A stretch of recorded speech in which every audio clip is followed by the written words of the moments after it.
Hey everyone! Today we're going back to Qibli and seeing what might have happened if Thorn never saved him. I've done one very similar to this already, all the way back in season 1 of my What Ifs, but that one was a little different because it focused specifically on Thorn not saving Qibli. And today I'm thinking about Qibli working for Vulture. Or, well, he starts by working for Vulture. Thorn had always known about the Talons of Power. They were the most influential gang in the Scorpion Den, maybe the entire desert. Of course she knew about them. During her slow, uphill battle clawing her way to the top in the Scorpion Den, she'd had numerous dealings with them and their leader, Vulture. He was old, powerful, and cunning. A dangerous opponent, but one she was willing to take on. How could she not be when her goal was to control the Scorpion Den and keep dragons like him from running it into the ground? After some years of increasingly vicious turf wars and stepping on each other's claws at every opportunity, Thorn and Vulture eventually settled into a tentative, angry balance. He continued his shady dealings, but no longer within the Scorpion Den, at least not where she could see, using his complex as a base of operations. She stopped hunting his assassins and poisoning his supply shipments. It wasn't what Thorn wanted, but she didn't have the dragons to outright attack Vulture and take him down, or chase him out of the den. And it seemed like things had settled into a cloak and dagger status quo, until things changed. Thorn couldn't pinpoint when exactly it happened, certainly before the fateful day she'd found herself suddenly a queen. He had to have been in place before then, or he wouldn't have gained the power he did. Not enough to attack the outlaws left of the den and chase them all out. By the sands, she wanted to know how he'd managed that.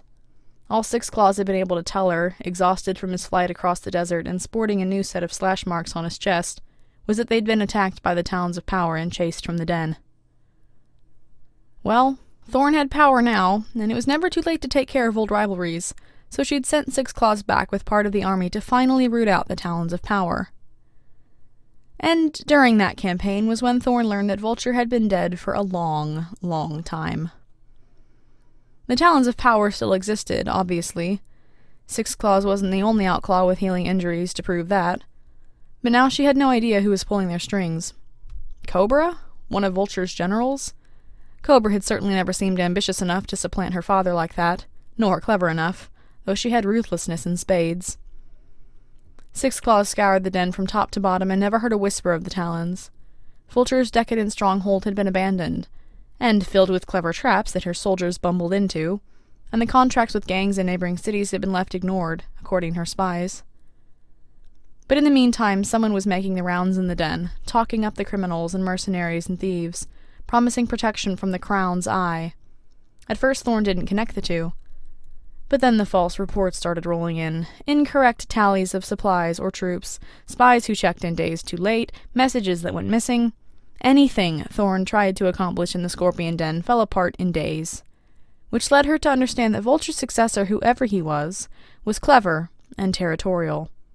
But not necessarily as cruel as his predecessor. Very few of her dragons returned injured, except in cases of soldiers or guards getting in the way.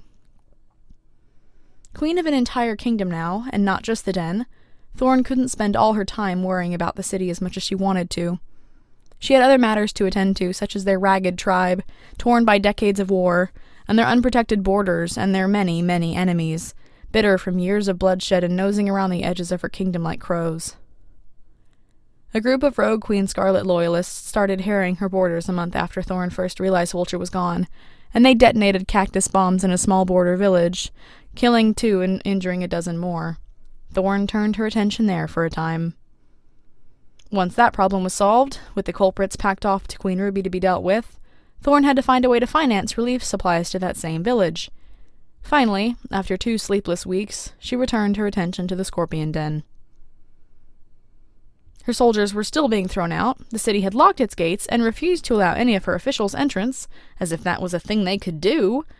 They still paid taxes, but Thorn suspected he didn't want a war on his Talons, whoever he was. But moons was he hovering on the edge of her patience. And so, Thorn decided she was done hearing second-hand reports and excuses. She left Smolder in charge while she was gone, gathered her outlaws and soldiers, and flew to the den to deal with the Talons of Power once and for all. And naturally, when she got there, not a scale was out of place. The den was, for once, a model city. She couldn't find wings or tails of the Talons, not a whisper of a theft or threat. Thorn felt silly, which she didn't like, considering the den was her city. But then her mystery culprit went and surprised her again, an emerging trend she was beginning to despise.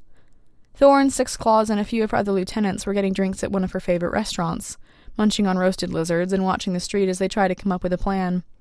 Suddenly, a dragon slid next to Thorn, walking brazenly past the outlaw on her left and leaning on her table with a wry smirk. He was young, she noticed, pale brown with darker freckles scattered across his snout, a cloak draped over wide shoulders and knives strapped to his back legs.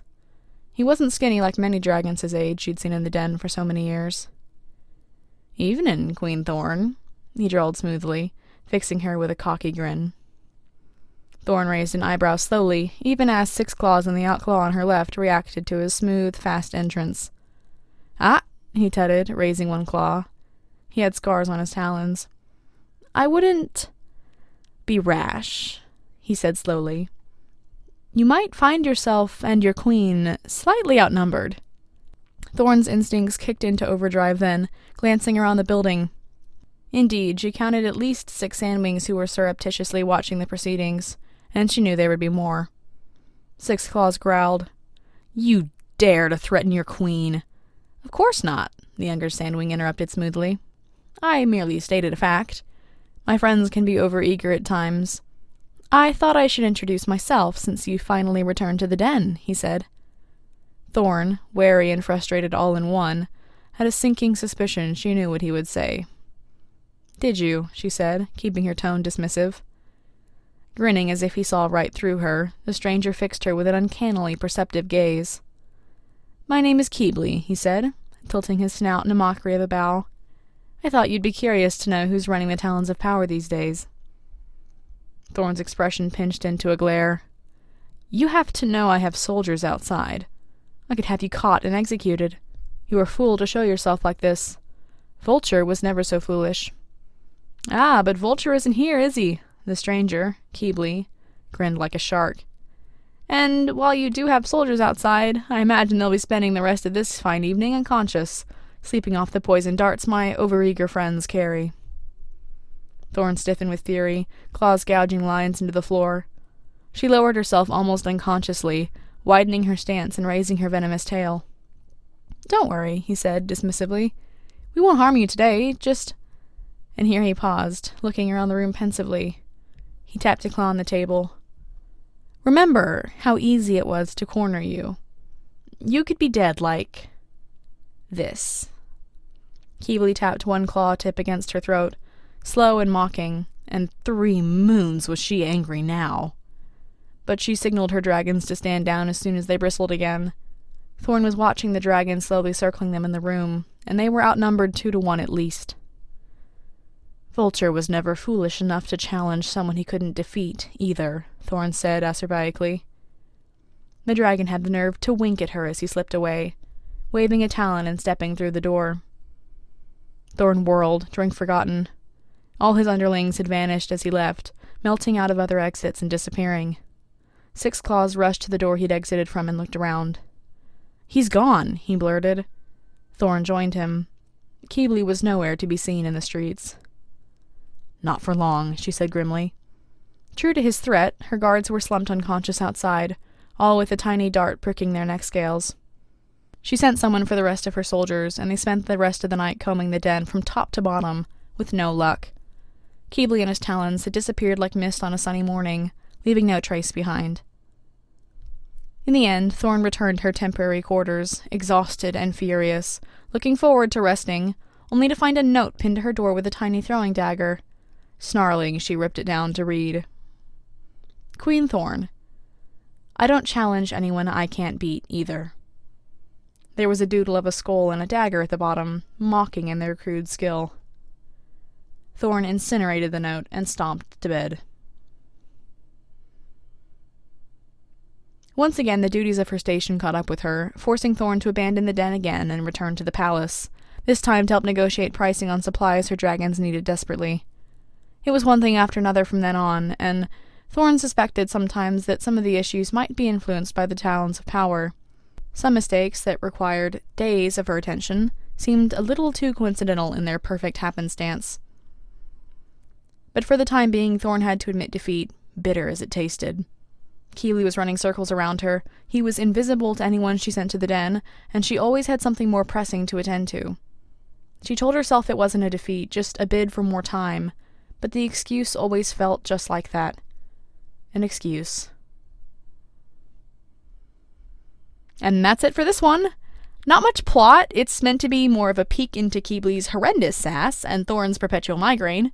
I think eventually Qibli would meet the Jade Winglet, which has Ostrich in it instead of him, since Ostrich has probably met him and somehow convinced the Winglet that he's very clever and not nearly as bad as people say, and definitely the perfect dragon to help them figure out a cunning way to be Darkstalker.